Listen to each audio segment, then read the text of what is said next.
નમસ્કાર મિત્રો, આજના સમાચાર એ છે કે આજે ખુશીની વાત એ છે કે ગોપાલભાઈ ઇટાલિયાએ આજે ધારાસભ્ય પદના શપથ લઈ લીધા છે અને હવે 3 તાલુકાની જવાબદારી એને જનતાએ સોંપી છે. તો બરાબર નિભાવજો મારા વાલા. ખૂબ ખૂબ બધાય, ખૂબ ખૂબ અભિનંદન ગોપાલભાઈ ઇટાલિયા. લોકોના કામ કરો જનતાના અને આગળ વધતા રહ્યો. કાયમ તમારી ઉપર જનતાએ વિશ્વાસ મૂક્યો છે, તો એમનું ટકી રહે એવા કામ કરજો વાલા. તો આજે બીજું કઈ નહીં, પણ આપણે એક કહેવાનું છે ખાસ કે હવે ઓલું છે ને, તમે ચેલેન્જ રમતા હતા ને, એ બધું બંધ કરી દેજો અને કામે લાગી જાઓ. જનતાના કામ એવા કરો કે 2 થી 2.5 વર્ષ તમારી પાસે છે તો લોકો કાયમ યાદ કરવા જોઈએ એવા કામ કરો. અને લોકો પાસેથી ગાળ્યું દે ને એવા નહીં. ઓફરું નથી કરવી, ચેલેન્જો નથી કરવી.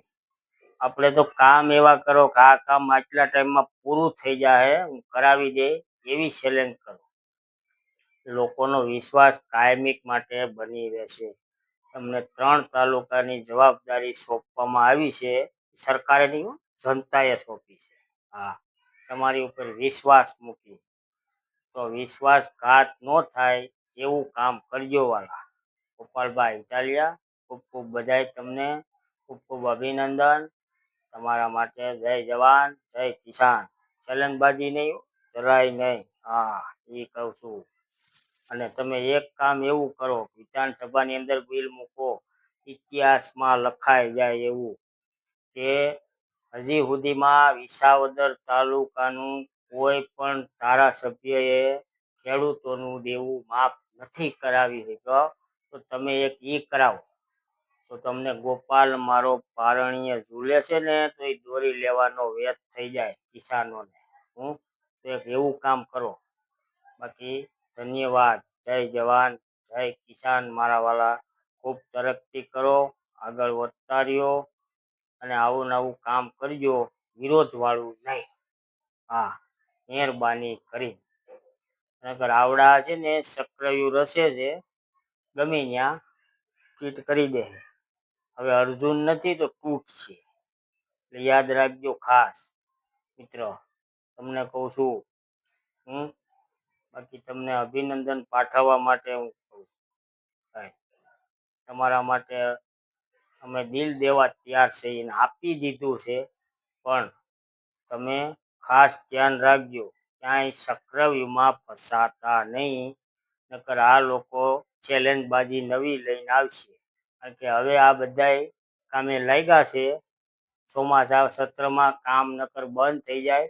અત્યારે રાતે ડામર કરે, આવા કામે લાગી ગયા છે.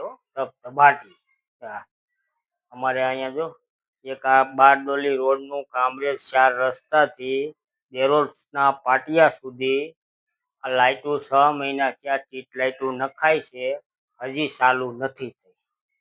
લોકોના એક્સિડન્ટ થાય, પટકાય, ચોર બેઠા હોય એની માથે પડે, ટાટિયા ભાંગે, હાથ ભાંગે, આવું થાય, મરી જાય કોઈ. પણ આ લોકોએ હજી લાઇટો ચાલુ નથી કરી. 6 મહિના થયા સ્ટ્રીટ લાઇટો ચાલુ કરવામાં, હજી નથી થઈ હો. મને લાગે છે કે દિવાળી સુધી નહીં થાય, કારણ કે ચોમાસામાં કામ નો થાય, શોર્ટ લાગે. એટલે આ દીકરાઓને કામ કરવું નથી. 6 મહિનાથી અમે જોઈ છીએ, હજી તૂટા ઊભા થઈ ગયા આમ, બાકી કામ થતું નથી. આ રીતે તો તંત્ર હવે જાગ્યું છે, એટલે મને લાગે છે કે હવે લગભગ બધા ખાડા બૂરી દે. એ ખાડા નહીં રહેવા દે. ક્યાંક રહી જાય તો ભાડે તો તમે કહેજો, એટલે એ બૂરી જાય હો. જય માતાજી.